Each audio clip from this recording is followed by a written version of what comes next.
Dwayne Davis, aka Keefe D, has recently been arrested due to his connection in the murder of Tupac Shakur. Welcome back to the Voiceovers Podcast. I'm 24K Logan, and today I'm going to be giving my opinion and my thoughts on the recent arrest of Keefe D. Now, I just want to start off by saying I was born 5 years after Pac had already passed away, but I grew up listening to his music. I really appreciate his message and the things that he did for hip hop and just culture in general. And of course, I got on the Tupac shirt. If you can't tell, surprise, surprise, I am a fan of Tupac. Now, as a fan of Tupac, I definitely want to see justice served once and for all, especially for the Shakur family and for Tupac fans in general. And when you consider the fact that Tupac was only 25 years old when he passed away. So life was taken from him very early on, obviously. Now, my honest thoughts with this is, as much as I want justice to be served, and I do think that ultimately it will be served, considering what's been going on with the case, I just believe that it's 27 years too late. Let me explain. The man that most people believe pulled the trigger, and the man that Keefe D claimed pulled the trigger, his nephew, Orlando Anderson, aka Baby Lane Anderson, he is no longer with us. He passed away about 2 years after Pac passed away. And I don't want to get too much in depth with him, but the fact that he is no longer here and he's the triggerman, even though the Keefe D claims that he handed Orlando the gun, obviously making him, or essentially making him, an accomplice to murder, considering that he handed him the gun and he was in the car that shot at Pac. The triggerman is no longer with us. And Keefe D is an elderly man. How long could he really last in prison? Now, I'm not saying that I want him to rot in prison. I'm not wishing any harm on him. But at the end of the day, I do want justice to be served. But again, what benefit are you really getting from this?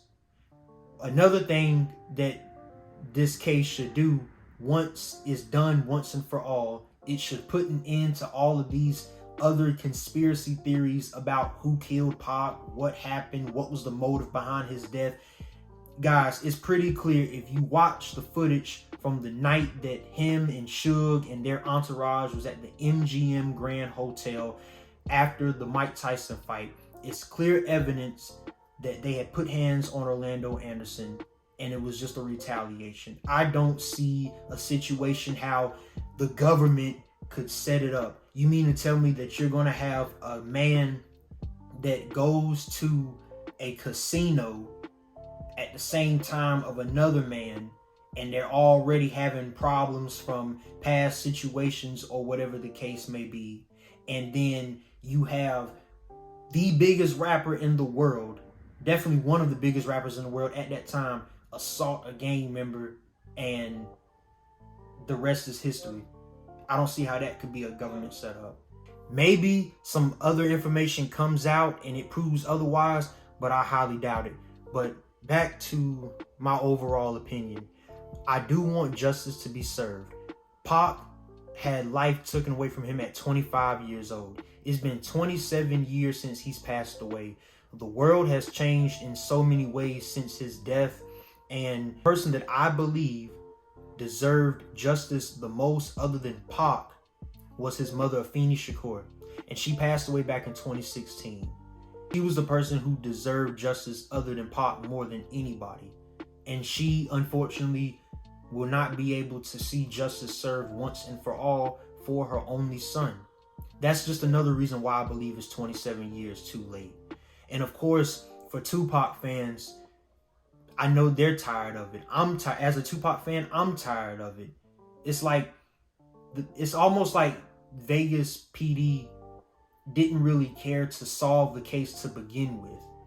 Now, you can always say better late than never, but in this situation, I'm not so sure if I agree with that, because again, it's 27 years later. Again, the person that most people believe pulled the trigger and his own uncle claims that he did it, is no longer with us. Now, you can say it's easy to blame it on a dead man, since the other two guys that were in the car, along with Keefe and Orlando, were still alive at the time of the proffer agreement.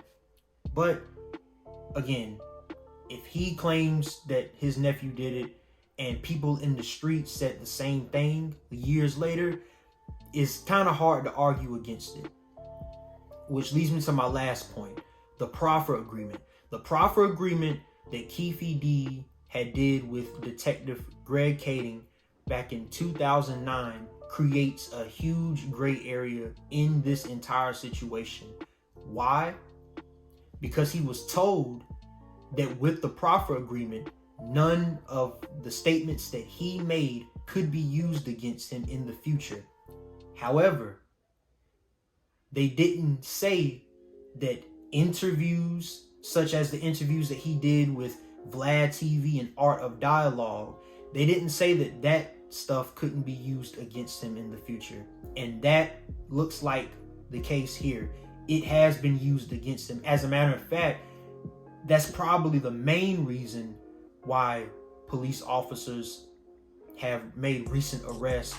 Of course, they raided his home, I believe, back in July, claiming that they found some new evidence. I don't know how much evidence they really found from a case that's 27 years old, but you never know. Things happen. But ultimately, do I think that justice will be served? I hope that it will be served. I'm hoping that justice will be served for Tupac, for his family, for Tupac fans, and for this case to finally come to an end once and for all. However, with the proffer agreement, that's the gray area, and that will make it harder for justice to finally be served for the murder of Tupac Shakur. I appreciate anybody who watched this video. If you enjoyed this video, help us out and give us a thumbs up. Also, please leave us a subscription. It'll help us out a lot. More content is on the way. We're on the road to 500 subscribers. Anything in pop culture, you name it, we have more content on the way. Once again, we appreciate anybody who watched this video. Until next time, peace and love.